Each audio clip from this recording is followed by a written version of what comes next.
Let's move on to the Dolphins because they go from 3 to 12, back up to 6, but in the process, they gather a whole bunch of picks. They already had another pick at the first round at 18 here. What do you think the Dolphins' plan is as of now?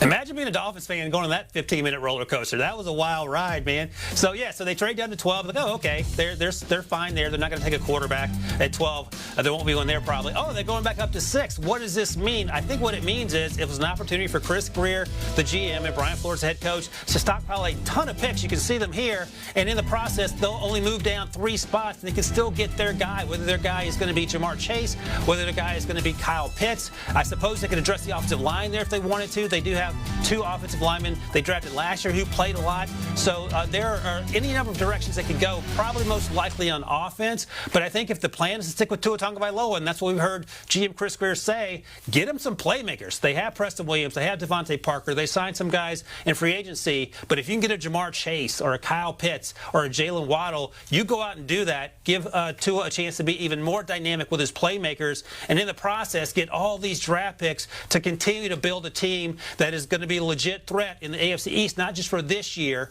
not just for next year, but for the foreseeable future, because they are so stocked at positions of need in terms of these draft picks that they now have.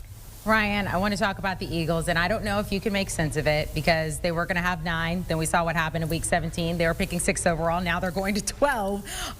They have Jalen Hurts. They've kind of made it clear, like, look, this is our guy. It definitely doesn't look like they're going to go after a quarterback. So the Eagles at 12 throughout this draft, any game plan here?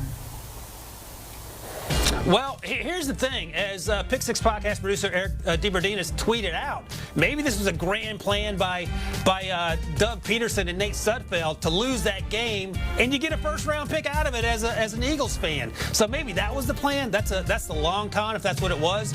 But they appear also to be out of the quarterback business. That feels like they're going to go with Jalen Hurts, last year's second-round pick, even though they moved on from Carson Wentz. That said, there was a report that the Eagles wanted to move up to number 3, but only to get Zach Wilson, and when that fell through, they then traded down to 12. So what can you get at 12? Well, they need help at linebacker. Micah Parsons out of Penn State, who had his pro day yesterday, could certainly be there. You could also get help for Jalen Hurts at wide receiver. They need help at wide receiver. They drafted Jalen Reagor last year. He struggled because of injuries. You could find maybe Jalen Waddle's there, maybe a Devontae Smith. That's also an option. Offensive line help is going to be a huge need. We saw Carson Wentz take sack after sack after sack, and maybe that's something you want to address if you don't want Jalen Hurts to be in that same situation. Rashawn Slater could be there. Elijah Vera Tucker is also an option at 12. So there are any number of directions you can go, and you can feel good about not overdrafting a player, not taking a player too high at the number 6 pick where you can get him at number 12. One player they probably won't be able to target, and it would be a huge get for them, is Kyle Pitts, the tight end, who has a chance to be there at 6. I don't know if he lasts till 12. If he does, even better news for the Eagles, who trade down, get picks, and also get someone like Kyle Pitts. Ryan, we're very much looking forward to your next mock draft. It's going to be a good one.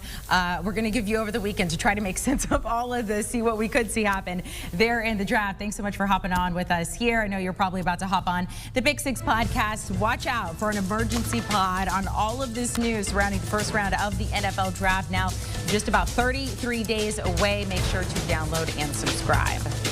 Want a sports network that delivers everything that matters about the game? The highlights, the picks, the instant analysis. No yelling, no fake debates, no politics. Hit the subscribe button and never miss a moment.